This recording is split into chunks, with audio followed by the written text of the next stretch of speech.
बिस्मिल्लाहिर्रहमानिर्रहीम। रब्बि इश्रह ली सदरी व यस्सिर ली अमरी वहलुल उक़दतम मिन लिसानी यफ़क़हू क़ौली या मुक़ल्लिबल क़ुलूबि सब्बित क़ल्बी अला दीनी। अस्सलामु अलैकुम व रहमतुल्लाहि व बरकातुहू। प्यारे बच्चों, उम्मीद करता हूँ आप तमाम लोग खैर आफियत से होंगे।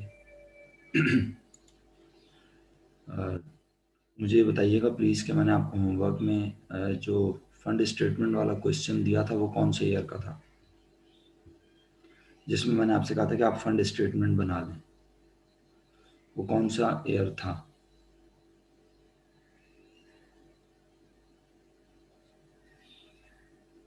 वर्दा मरियम को उठाइए बेटा, बोले सुबह हो गई है, 11 बजे आप लोगों ने क्लास का कहा था। मिनल, ये ताशफा क्लास क्यों नहीं ले रही है, या वो रिकॉर्डिंग देखती है? अच्छा। आवाज़ बहुत कम है तुम्हारे पास, आवाज़ बहुत कम आ रही है। मेरा ख्याल है वर्दा को तो आवाज़ सही आ रही है। क्यों वर्दा? वर्दा आवाज़ सही है मेरी आपके पास? स्लो तो नहीं आ रही आवाज़? मेरे हिसाब से तो बहुत प्रॉपर आवाज़ जा रही है वर्दा के पास। ठीक है मिनल, तुम ज़रा अपनी लोकेशन चेंज करो, सिग्नल की वजह से हो सकता है तुम्हारा नेट प्रॉपर ना हो। अच्छा चलो, अभी मुझे ईयर तो बताओ, कल मैंने आखिरी ईयर कौन सा बताया था जिसका फंड स्टेटमेंट मैंने कहा था बना लेना घर पे?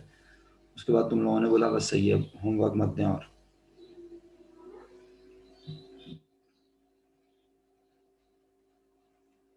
चार रेगुलर, चार रेगुलर, ओके।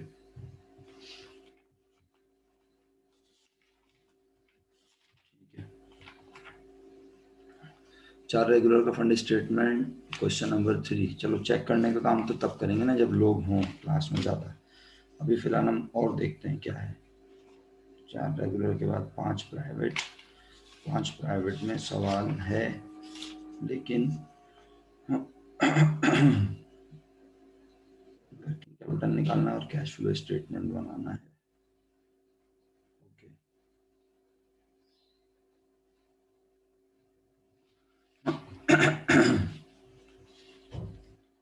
अच्छा जी, इसके अलावा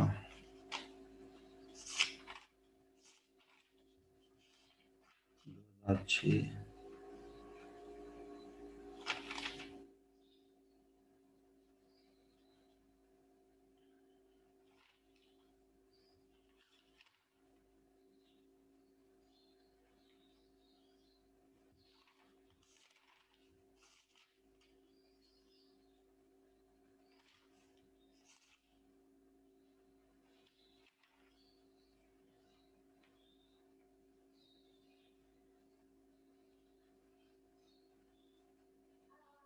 ठीक है।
चलिए प्यारे बच्चों, एक नया सवाल।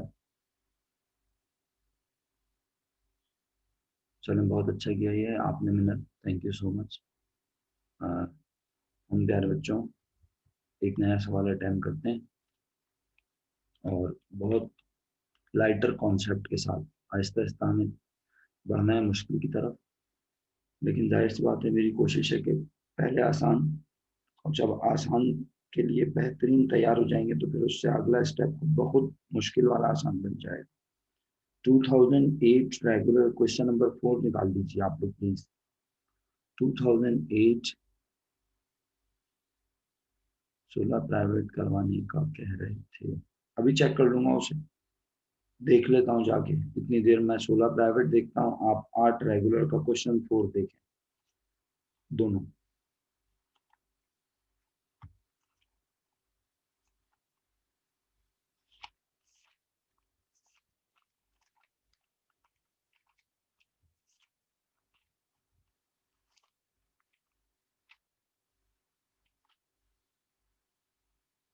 हाँ मिनल, इस सवाल के बाद सही है, इस सवाल के बाद अगर वक्त मिल जाता है ना तो इस सवाल के बाद हम इस सवाल की तरफ जा सकते हैं, 16 प्राइवेट। ठीक है। अच्छा जी प्यारे बच्चों,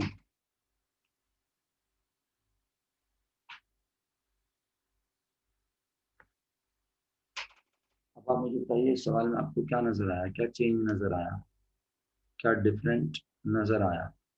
हो सकता है ये सवाल डिस्कस करके मैं डायरेक्ट 16 प्राइवेट पे चला जाऊँ, मुझे इतराज नहीं है, लेकिन पहले मुझे ये फीडबैक तो मिले ना कि आपको 16 प्राइवेट कितना अच्छे से, सॉरी कौन सा बताया मैंने भी, आप लोगों को जिस सवाल में 8 रेगुलर क्वेश्चन नंबर 4 वो कितना अच्छा समझ आ रहा है।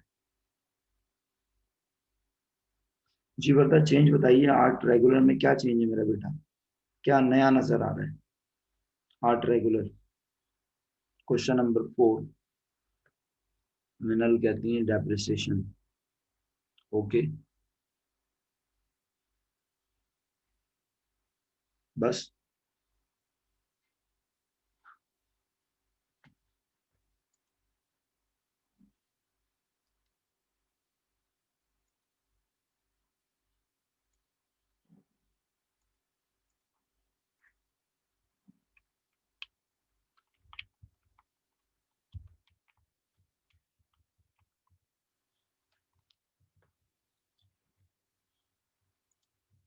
अच्छा जी, वर्दा को तो खैर जवाब नहीं आया, लेकिन मिनल ने जवाब भेजा हुआ है, और इस सवाल में इक्विपमेंट,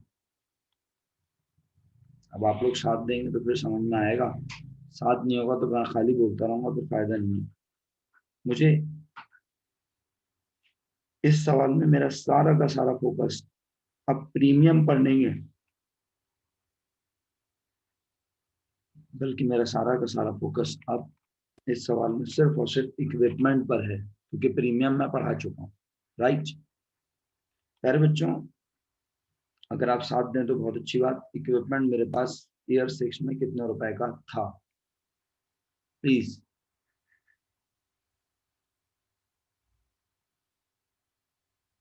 24,000 रुपीज का शुक्रिया।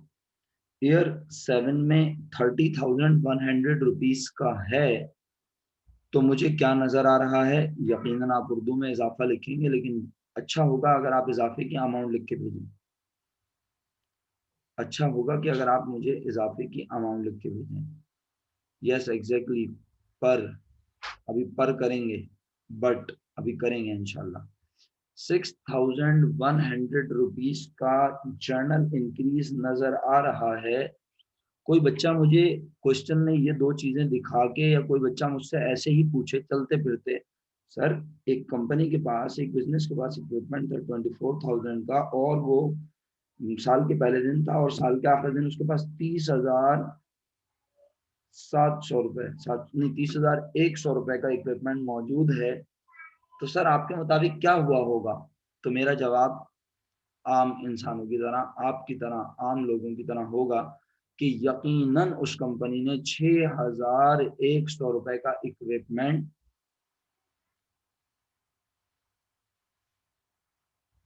जी मैं रुका हूं, परचेज किया होगा। Very good, excellent.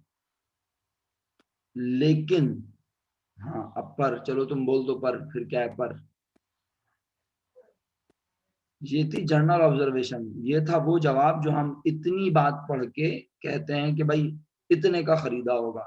लेकिन हाँ बोलो, लेकिन पर बोलो, मैंने माइक से ही करवा लिया तो बोलो, वरना फिर मैं बोलता हूँ, क्योंकि तुम्हारा मैसेज बच्चे तो पढ़ नहीं पाएंगे ना जब रिकॉर्डिंग लेक्चर, रिकॉर्डेड लेक्चर देखेंगे। जी, पर नहीं हुआ। लेकिन 6100 का इंक्रीज नहीं हुआ। क्यों नहीं हुआ? जब हम एडिशनल इंफॉर्मेशन जाकर देखते हैं तो हमें वहां नजर आता है कि लिखा है a fully depreciated equipment. A fully depreciated equipment क्या मतलब होता है इसका? एक ऐसा इक्विपमेंट जिसके ऊपर उसकी कॉस्ट के बराबर डेप्रिसिएशन हो चुका है। दैट कॉस्ट ऑफ ₹800, जिसकी कीमत 800 रुपए है, was discarded and related accounts were closed। उस 800 रुपए के एसेट को हमने उठाकर फेंक दिया और उस 800 रुपए के एसेट पर डेप्रिसिएशन हुआ हुआ था। डेप्रिसिएशन हुआ हुआ था कितने रुपए?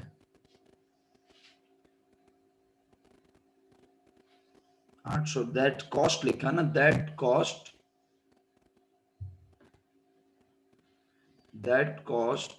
800।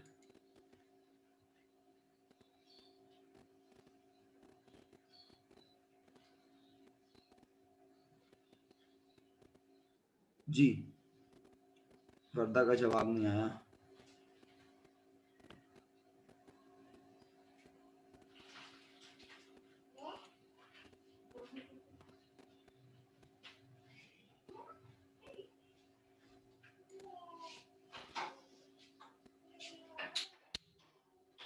जी मेरा बेटा, exactly Warda, thank you so much. यानी मेरा बेटा, इसका मतलब ये हुआ कि अगर एक एसेट 800 रुपए का था तो उस पे डेप्रिसिएशन भी 800 रुपए हुआ हुआ था, क्योंकि फुली डेप्रिशिएटेड का मतलब होता है जितनी कॉस्ट है उतना डेप्रिसिएशन। हाँ, अगर स्क्रैप वैल्यू दी हुई होती तो हम बिलफर्स्ट 200 रुपए स्क्रैप वैल्यू दी होती तो हम कहते हैं 800 की चीज 600 रुपए से डेप्रिशिएट हो चुकी है। लेकिन वगैरह फुली डेप्रिशिएटेड और स्क्रैप वैल्यू का जिक्र नहीं है। इट मीन्स कॉस्ट के बराबर डेप्रिसिएशन हो चुका है।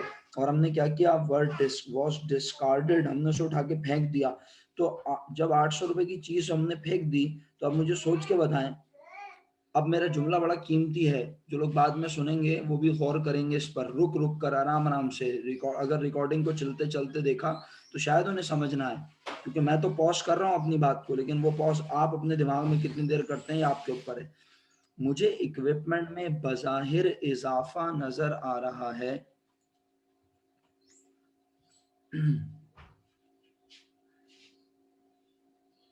6100। एक मिनट रुकिएगा जरा, मैं इनको शामिल गुफ्तगू कर लूं।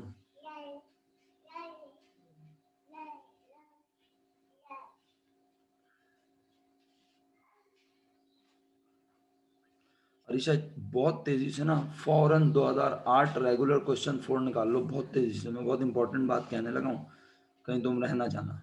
जल्दी कर लो फौरन।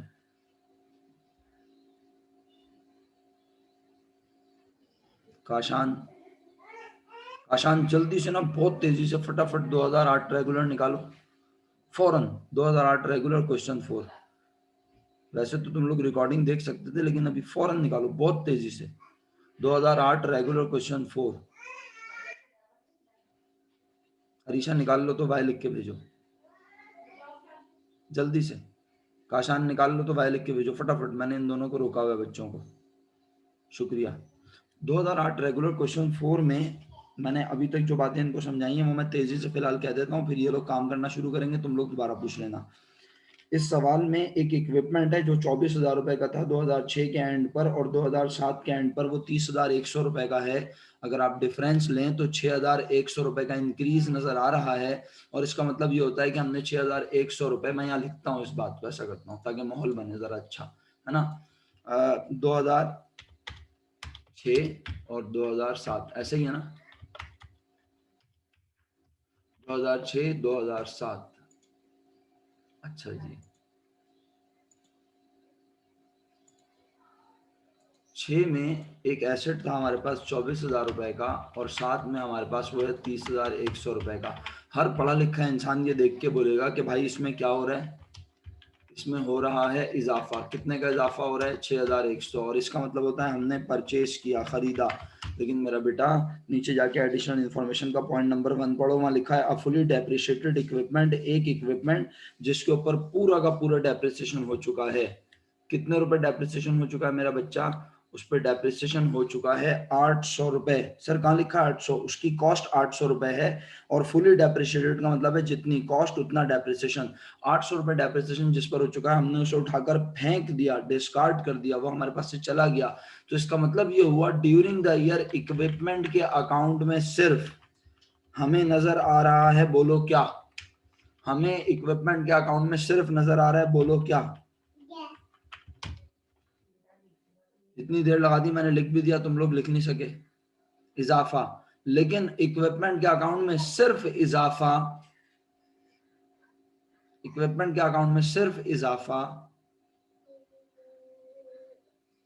बर्दाश्त हो गई बेटा क्या? शाबाश अरीशा, काशान। नहीं हुआ। वर्दा का जवाब ही नहीं आ रहा। नहीं हुआ, बल्कि इक्विपमेंट के अकाउंट में इजाफा भी हुआ और कमी भी हुई। काशान अगर तुम बताना चाहो तो मर्जी, वरना मैं बता रहा हूँ, सुबह सुबह तकलीफ नहीं दूंगा तुम्हें। इसका मतलब है इजाफा भी हुआ और कमी भी हुई। तो फिर हमें इजाफा क्यों नजर आ रहा है सिर्फ? तो फिर हमें इजाफा क्यों नजर आ रहा है? कोई भी जवाब दे सकता है। तो फिर हमें वेरी गुड मेरा बेटा काशान भाई, एक्सीलेंट यार, आपका तो सुबह भी दिमाग चलता है माशाल्लाह। इसका मतलब ये हुआ कि भाई आज इक्विपमेंट के अकाउंट में, जरा तवज्जो फरमाइएगा, इक्विपमेंट 24,000 का था, उसमें से 800 का इक्विपमेंट चला गया। चला गया तो हुआ होगा माइनस। और काशान भाई ने जो जवाब लिखा वो भी तो सुना ना, इतना प्यारा जवाब लिखा उन्होंने उर्दू में। इजाफा ज्यादा हुआ है और कमी कम हुई है। इजाफा ज्यादा हुआ और डिक्लाइन, कमी कम हुई है। यानी किसके मुकाबले में कमी कम हुई है? इजाफे के मुकाबले में। तो आज इजाफे ने कमी को अपने अंदर एब्जॉर्ब कर लिया।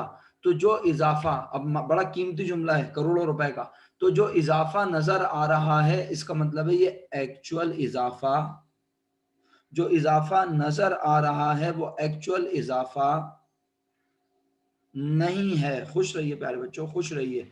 तो फिर इसका मतलब है इजाफा एक्चुअल ज्यादा हुआ, तो हमें एक्चुअल इजाफा निकालना पड़ेगा।